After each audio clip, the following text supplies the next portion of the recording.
बिस्मिल्लाहिर्रहमानिर्रहीम। अस्सलाम वालेकुम। इमरान खान को तहरीक अदम एतमाद के जरिए फारग करने के बाद ये सोचा गया कि ये थोड़े दिनों का मामला है, उसके बाद तहरीक इंसाफ की मकबूलियत खत्म हो जाएगी।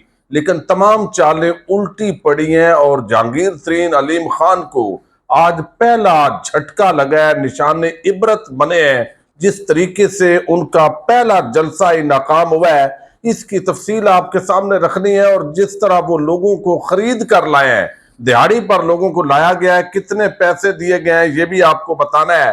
दूसरी तरफ असद कैसर और मौलाना फजल रहमान की 2 दिन पहले एक मुलाकात हुई है, और उस मुलाकात के अंदर क्या गुफ्तगू हुई है और क्या तासर दिया गया है मीडिया की तरफ से, उस पर भी बात करेंगे।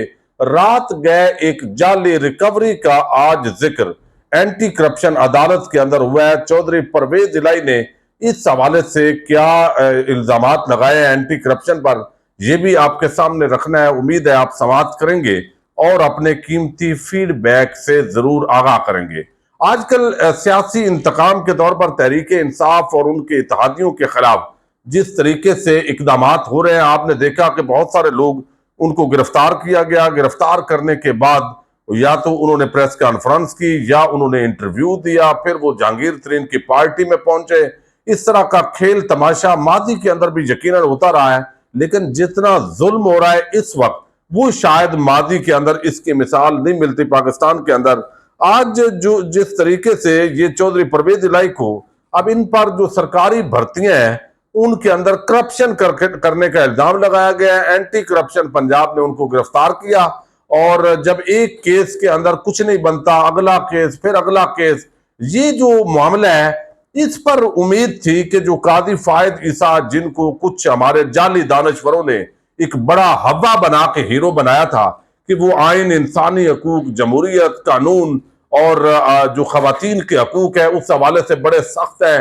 कादी साहब की क्या बात है, लेकिन कादी साहब जब से आए हैं, तहरीक इंसाफ के लोगों के साथ अगर जुल्म हो रहा हो तो उस कादी की जो अदले जहांगीरी है वो बिल्कुल, जो जंजीर है वो बिल्कुल हिलती नहीं है। लेकिन अगर नून लीग को और जरदारी माफिया को कुछ भी तकलीफ हुई तो आप देखेंगे हमारे मुअज़्ज़ज़ चीफ जस्टिस कादी फायद ईसा और उनके साथी जो हैं वो जो उनके साथ हैं, उनको बहुत ही आप देखेंगे कि वो बड़े इस हवाले से इंतहाई इफेक्टिव नजर आएंगे, जरदारी माफिया या दीगर। अब जिला कचहरी के अंदर एक जो केस है वो आज एंटी करप्शन पंजाब के जो है वो आया है सामने, जिसके अंदर बताया गया, डायरेक्टर लीगल एंटी करप्शन ने अदालत को बताया है कि उनका इदारा मुतलका थाने को इतला देने का पाबंद नहीं है। पूरा लाहौर हमारे दायरा इख्तियार में है। परवेज इलाही की उम्र को मद्देनजर रखा जा रहा है ताकि मसला ना हो। प्रोसिक्यूटर ने मौकफ अपनाया कि अगर कोई चीज कानून के खिलाफ है तो ट्रायल में रद्द हो जाएगी। समाअत के दौरान प्रोसिक्यूटर ने कहा है कि परवेज इलाही के वकील ट्रायल के दलाइल रिमांड के केस में दे रहे हैं। अब अदालत ने सिर्फ ये देखना है कि मजीद रिमांड बनता है या नहीं।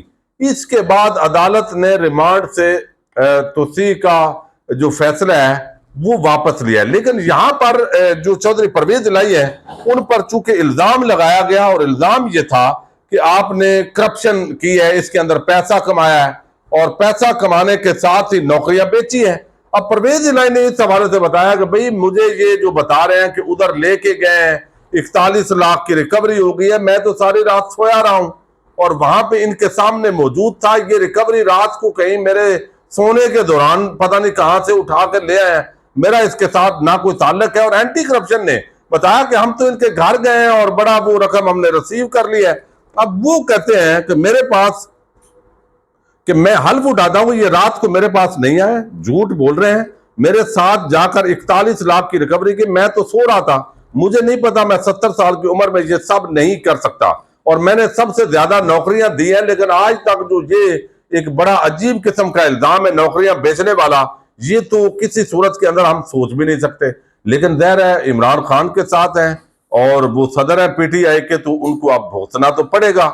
इल्जाम कोई है, कोई केस बनता है, नहीं बनता, ये सारी चीजें चलती रहेंगी।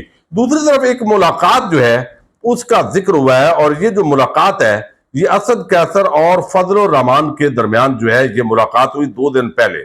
उनमें अली मोहम्मद खान भी थे, बैरिस्टर सैफ भी थे, और ये तासर दिया गया कुछ लोगों की तरफ से कि ये गए थे। एक तो ये कि इन्होंने पीटीआई को छोड़कर फजल रहमान की पार्टी को ज्वाइन करना है, तो लिहाजा इस वजह से ये वहां मौलाना साहब से बातचीत करने गए हैं। दूसरे कुछ लोगों ने इसके हवाले से मीडिया के अंदर खबरें दी कि ये वैसे ही कोई मौलाना साहब से माफी तलाफी कर रहे हैं और आगे जो मामलात हैं उनको केपीके के अंदर किस तरह उनको सियासी जलसे जुलूस और ये इजाजत दी जाए। हालांकि ये एक आम बंदे का जो सेंस है वो भी समझता है कि इसकी इजाजत मौलाना नहीं देनी। असल में तो ये पूरा मामला जिन्होंने रोका हुआ है, ब्लॉक किया हुआ है, तहरीक इंसाफ और इमरान खान को हर हाल में रोकना है। पाकिस्तान के मुजरम नंबर 1 जो है उनको किसी भी सूरत के अंदर जो है वो हमने वजीर आजम बनाना है, उसके तमाम केसेस माफ करने हैं। तो ये सारा जो खेल तमाशा है वो तो कोई और कर रहा है, तो उसके अंदर जो है वो ये चीजें मेरा ख्याल है मुनासिब नहीं है। अब यहां पर जो इसके अंदर बताया गया वो ये था कि उन्होंने बताया, ये असद कैसर इस वक्त सियासी कमेटी के सरबराह भी हैं, उन्होंने कहा है कि पीटीआई छोड़ने वालों जो है वो पछताएंगे, उनसे बात मेरी नहीं होती और इन सब की सियासत खत्म हो गई है। एक बात सब लोग समझ लें, हम किसी से इंतखाबी इल्हाक का इरादा नहीं रखते। पीटीआई मुल्क की मकबूल जमात है, तो फिर हमें किसी से इल्हाक की क्या जरूरत है। ये उन्होंने फजल रहमान की पार्टी के हवाले से कहा है। उन्होंने कहा कि फजल रहमान हमारे सियासी हरीफ है और उनसे इंतखाबात में भरपूर मुकाबला होगा और हम इंतखाबात में जमीयत उलमा इस्लाम को शिकस्त देकर उसकी जगह पर लाएंगे। फिर उन्होंने कहा कि फजल रहमान से मुलाकात हमारी हुई है, लेकिन मौला के ना की तरफ से जाने के फैसले को पार्टी क़यादत की तायीद हासिल थी। दूसरी जमातों से मुलाकात से मुतल्लक हमने सिफारिशात चेयरमैन को दे दी हैं।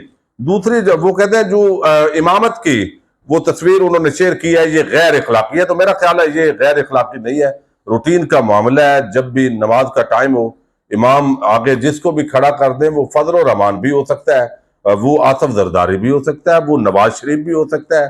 तो इमामत उस वक्त जो बेहतर लगे वो इमाम हो जाए तो नमाज तो ज़ाहिर हो जाती है। लेकिन इस वक्त तो ज़ाहिर है जबरदस्ती नवाज शरीफ को पाकिस्तानी कौम का जो इमाम बनाने की कोशिश हो रही है, इस पे लोगों को बड़े तहफ़्फ़ुज़ात हैं। लेकिन बहरहाल जो भी लंदन के अंदर प्लान है या कोई एग्रीमेंट है जिसका जिक्र किया जाता है, वो पाकिस्तानियों के लिए कम अज कम अच्छा तो नहीं हो सकता।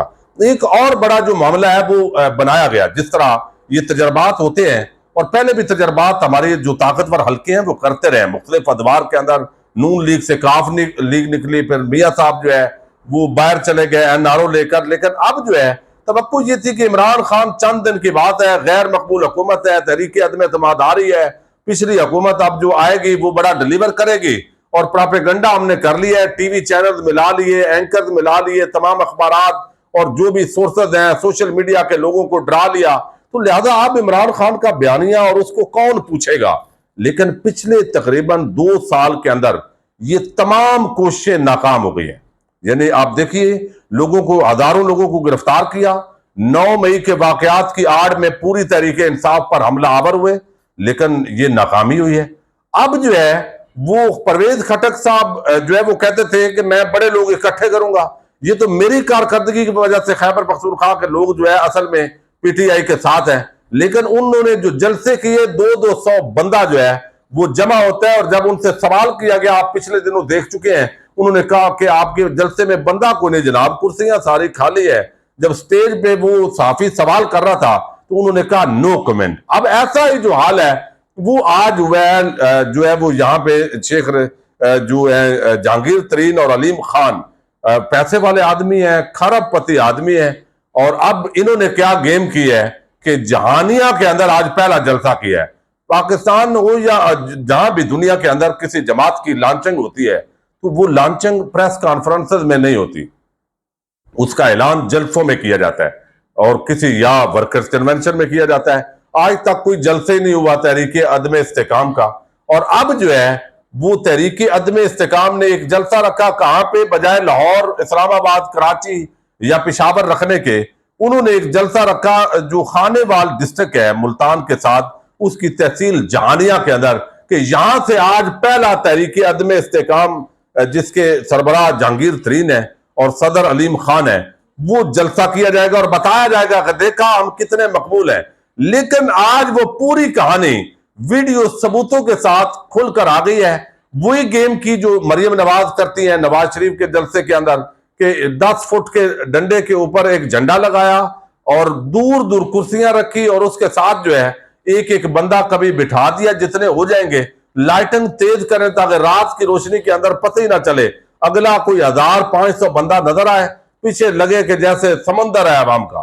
یہی کھیل یہاں پر جو ہے وہ کھیلنے کی کوشش کی گئی، لیکن وہ سر عام خواتین نے انکشاف کر دیا، ویڈیو ثبوت آ گیا ہے پورے علاقے سے۔ غریبوں کا یہ کیسے مذاق اڑاتے ہیں، غریب خواتین کو پکڑ کے، مردوں کو پکڑ کے باقاعدہ 800 دن کا جو ہے ان کے ساتھ فکس کر کے ویڈیو ثبوت آ چکے ہیں کہ وہ بندے خرید کے ان کو اس جلسے میں لایا جا رہا ہے۔ اور یہ حالات ہے اس وقت۔ تو عمران خان کے وہ سیاسی دشمن، سیاسی مخالف جنہیں بڑا زوم تھا کہ ہم دولت کے بل بوتے پر یا اپنا ایک ٹیمیں بنا کے اور اس طریقے سے عمران خان کو ختم کریں گے، جیل میں ہاتھ پاؤں باندھ کے تو ہم اکیلے دندناتے پھریں گے، آج ان کو یہ بہت بڑا دھچکا لگا ہے اور یہ جلسہ مکمل طور پہ فلاپ ہوا ہے، ناکام ہوا ہے۔ ابھی جو تھوڑے سے لائٹنگ کے اندر بندے آپ کو نظر آ رہے ہیں، یہ پکڑ دکڑ کے پیسوں کے ذریعے آپ جلسے کریں گے تو کیسے کریں گے؟ اور ان کا یہ کہنا ہے کہ ہم ووٹ بھی پیسوں سے لے لیں گے، چند حلقوں کے اندر بھائی آپ لے لیں گے تو اس سے جمہوریت مضبوط ہوگی یا کمزور ہوگی؟ تو یہ بیسیکلی جتنے بھی پروجیکٹ اس وقت تک عمران خان کی ناکامی کے لیے ہمارے طاقتور حلقوں نے جن کی کوشش کی ہے وہ مکمل فلاپ ہوئے ہیں۔ اب یہ پاکستانی قوم پر منحصر ہے کہ آنے والے دنوں کے اندر اس حوالے سے کیا ڈیولپمنٹس ہوتی ہیں۔ اجازت دیجیے گا، اللہ حافظ۔